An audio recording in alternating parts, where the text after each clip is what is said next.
anong ginawa mo? So, parang umutang ka sa labas para ibayad Mm. sa mga utang mo sa bangko. Ang hirap, maraming utang.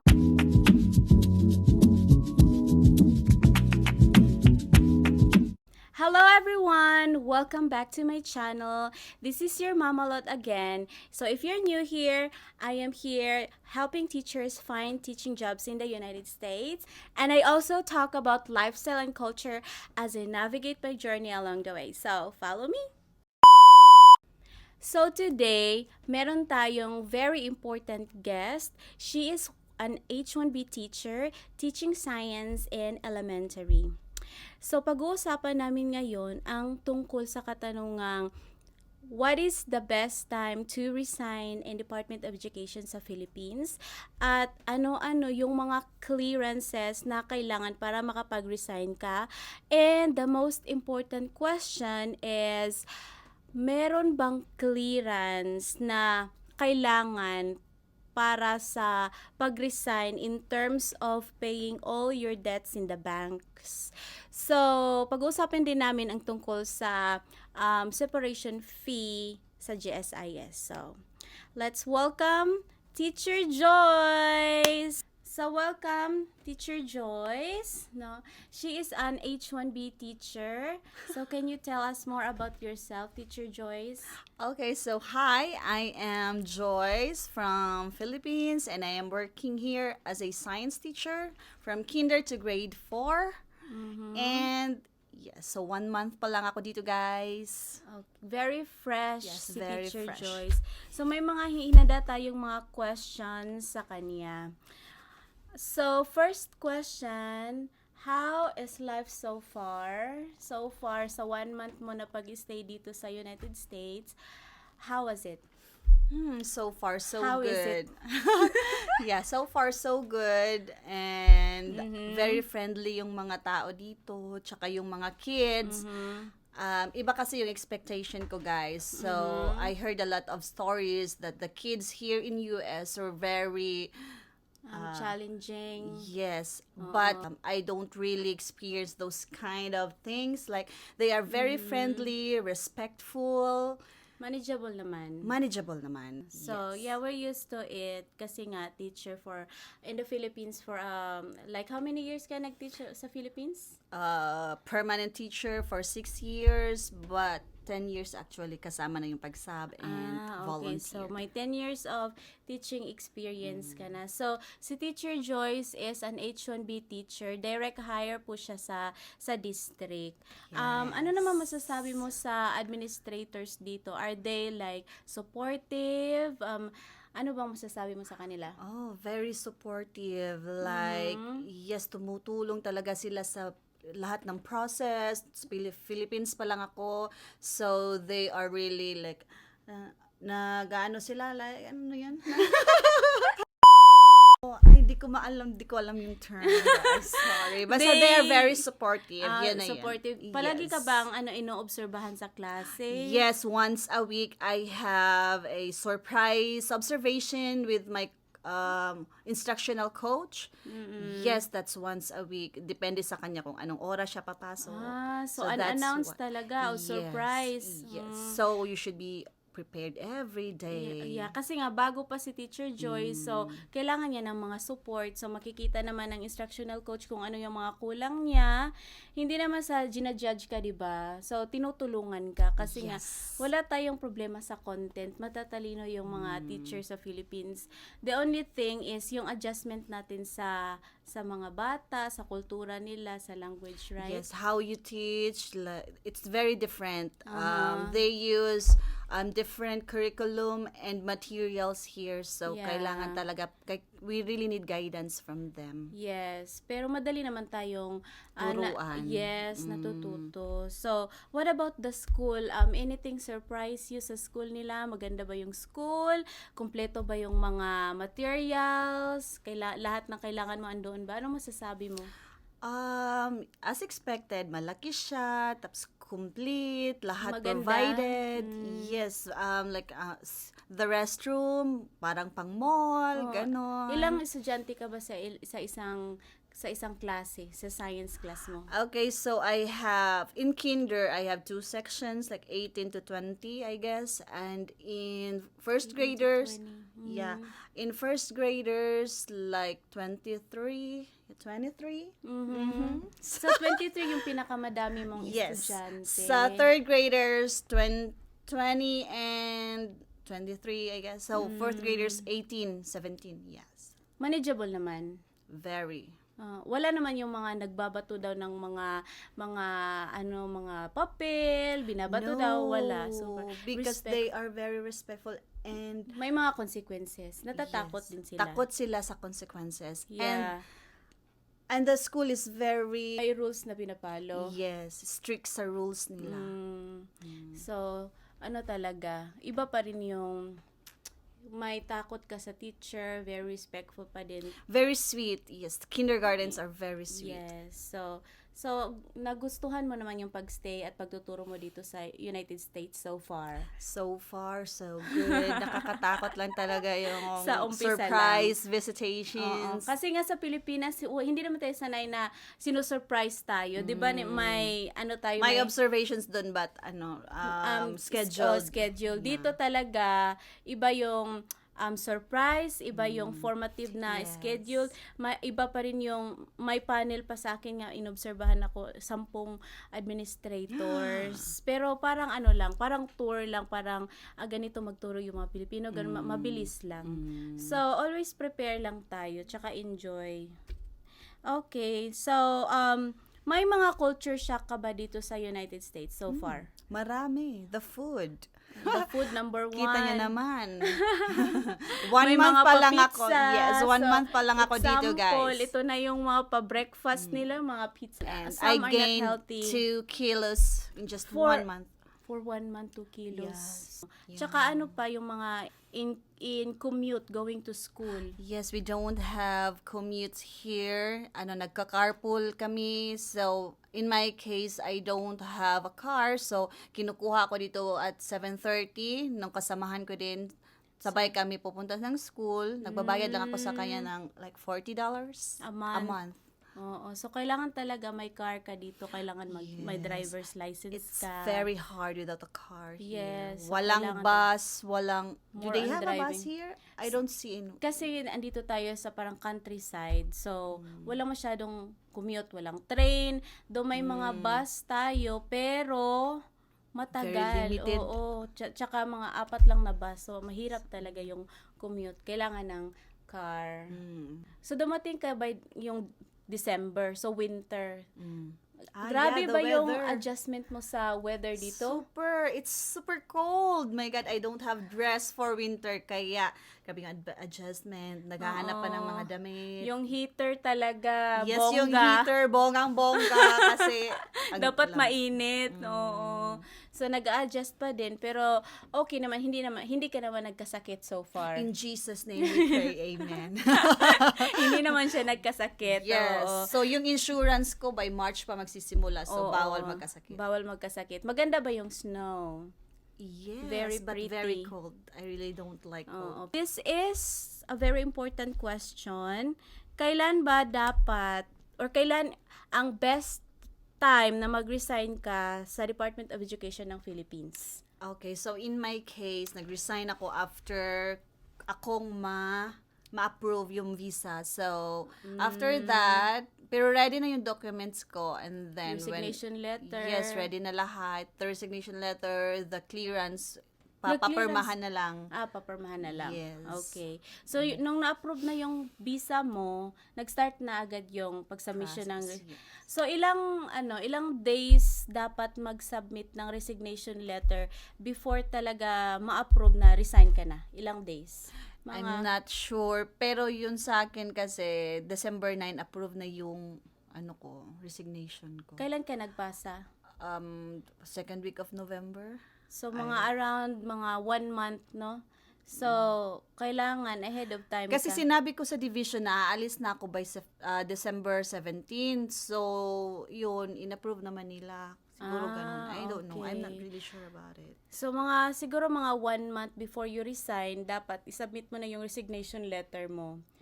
So, ilang mga, level of clearances meron ba tayo sa Department of Education? Sa Caraga kami sa Caraga Region 13. So, sa Caraga Region 13, ilang mga clearances na napagdaanan mo before ka totally resigned? Okay, meron kaming school clearance. School clearance. Yes, yung nag-sign on is yung principal, yung EO, at saka treasurer. And then we Okay. also have district, supervisor, EO din, tsaka treasurer. I forgot. And dun sa the division, marami. Mhm. Yes. So, sa division... Doon ako natagalan. Okay. One day lang ako nagpa-sign ng school at saka district. Okay. So, i-recap natin, may 3 clearances levels tayo. So, sa Department of Education ng Caraga, meron kaming school clearance, district clearance, tsaka yung division clearance. So, may copy kami. Ito yung itsura, ito yung itsura ng division Division. clearance, no? Ang dami. So, sa school clearance, 3 lang ang pipirma. Principal, EO, yung EO sa mga inventory, yung mga libro, mga computer, laptop, at saka yung treasurer kung may utang ka ba sa school. The same goes with district, so si supervisor, EO, Nakalimutan at ko na. saka, Actually, baka may nakalimutan ko treasurer na. din. Oo. Pero Oo, parang 3 yun lang. lang.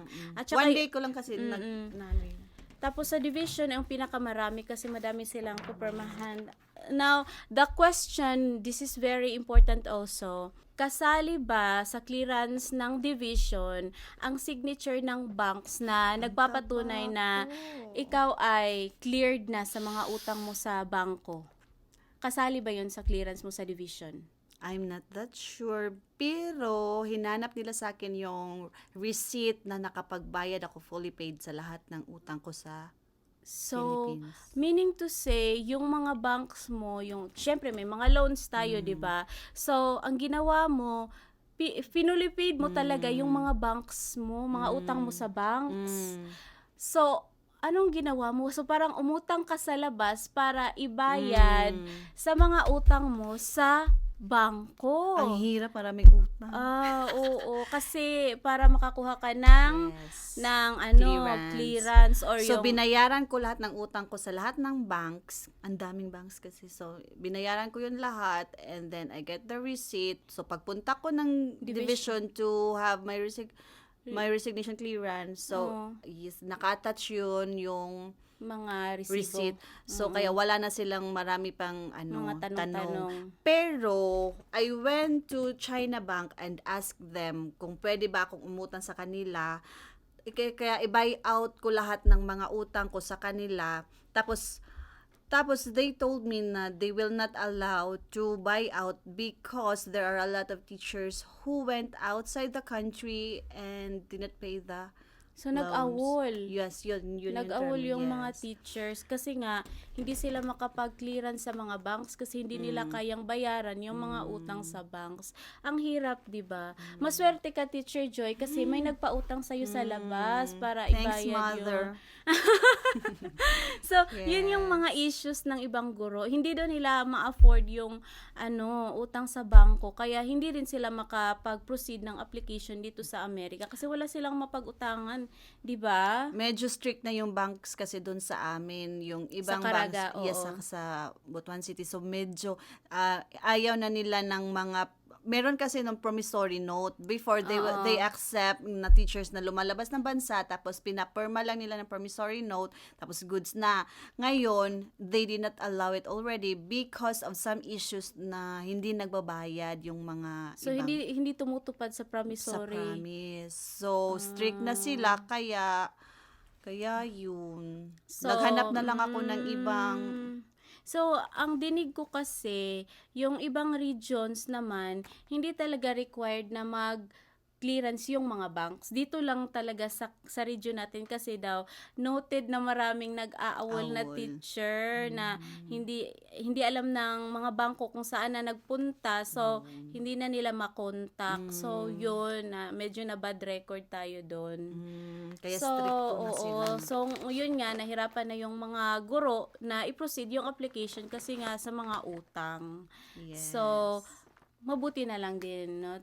So, kung mag-apply ka talaga dito sa United States, dapat planado May mo backup. o may planado mo tapos mayroong mga financial ka din Oo. tutulong sa Mm-mm. in terms sa mga utang mo yes, sa kung gusto mong mag-exit gracefully. sa DepEd. Mm. Kailangan mo mag-clearance, Pero kailangan bayaran ng meron utang. din akong kasamahan dito, batch ko pagpunta dito, na hindi naman ganun yung na-experience na kailangan fully paid yung mga loans. Kasi meron pa namang mga banks doon sa kanilang lugar, like si Jeron sa Quezon City. Shout out Jerome. Yes, na hindi naman pina-fully paid yung mga loans nila kasi meron namang banks na tumatanggap pa rin na i-buy out yung mga loans na sa kanila na lang nagbabayad monthly. Oo. Doon din sa Butuan, I heard East West, they accept a checking account. Oo. Yung- Narinig ko yung East-West Bank daw. Na-allow naman nila yung teacher na mag-abroad as long as Mag-iwan ka ng cheque doon, tapos mag-cheque kayo. huhulugan mo na lang Oo. monthly. Kasi nga yung cheque, maano yun, very legal yun. So, pwede kang kasuhan pag hindi ka nakapagbayad. So far, doon na lang naman sa district o sa region natin yung may mga ganun. Ewan ko lang kung ano din yung sitwasyon sa ibang region sa Pilipinas. Pero in terms sa region namin, kailangan talaga clearance na sa mga bank. So medyo mahirap-hirap na siya. Speaking of, kailangan ba ng clearances pagdating sa immigration? No, they did not ask clearance. Ay, siguro iba-iba yung sitwasyon. Sa'yo, ano ba yung hinanap sa Wala. immigration? No, walang. Yung documents from US. Yun lang yung hinanap. So yung yes. visa, NOAA, Notice of Action, nabigay ng... ng employer mo. Ng employer mo, visa, tsaka NOAA. Yun lang. Yun lang. Oo. Iba kasi yung J1. Sa pagkarinig ko ng J1, kailangan talaga siya clearance from school to national level. So, grabe yung clearance nila. So, before sila makapunta sa ibang bansa, check ng immigration kung cleared ka ba talaga. So, kailangan talaga ng cleared. So, walang mga utang, mga ganun. Especially doon sa lugar namin, sa Caraga. Yun sa H1 naman, depende siguro kasi Tatlo kami lumabas ng bansa nung time na meron yun. kasi kaming Hindi kasamahan, kami mga H1 teacher kasi kami. Meron kaming kasamahan na teacher na hinanapan siya ng clearance. Buti naman meron siyang clearance sa lang, hanggang division level lang yung clearance. Pero tinanggap naman yun. At least nakapag-gracefully exit siya sa DepEd. So sa H1B hindi masyadong strict in terms of clearances. Pero Immigration sa Philippines, saka immigration dito sa US, hindi ako hindi hinanapan ng clearance. Pero mag-ano pa din tayo, dapat Yes. gracefully exit tayo sa DepEd talaga. Tapos No worries. tapos hindi natin alam in the near future baka madaming magaganyan. So yung baka magreklamo na yung mga bangko. I heard na lalapit sila sa immigration pero para maharang yung mga ganun. Pero I'm mga not awol-awol sure. na mga Yes, ganon. oo. Oo. Pero hindi pa yan wala pang mga ganyan na mga issues so far. Ano So, pa lang yan. gracefully exit lang tayo sa DepEd. So, lastly, tungkol naman pala sa GSIS, last question na to, Teacher Joyce. Last 2 questions pala. So, sa GSIS, meron ka bang natanggap na parang mga separation fee, na mga ganon? I forgot the term, pero meron. For 6 years, meron ako nakuha ang 21,000. Pero pagpunta ko ng GSIS, all the requirements from GSIS, may makukuha mo doon sa division office. So, kapag nakapag-resign ka, nakafile ka ng resignations, bibigyan ka ng division office lahat ng documents, tapos doon mo ibibigay din doon sa GSIS. So, yung ibibigay mo galing sa division, yun na yung mga kailangan na requirements for your separation fee sa GSIS. Meron ka pa ding makukuha. Tsaka meron kang makukuha pag 60 years old. 60 years. 100,000 only. For 6 years na naghuhulog ako ng sa GSIS. almost 3,000. Paano naman yung may SSS ka?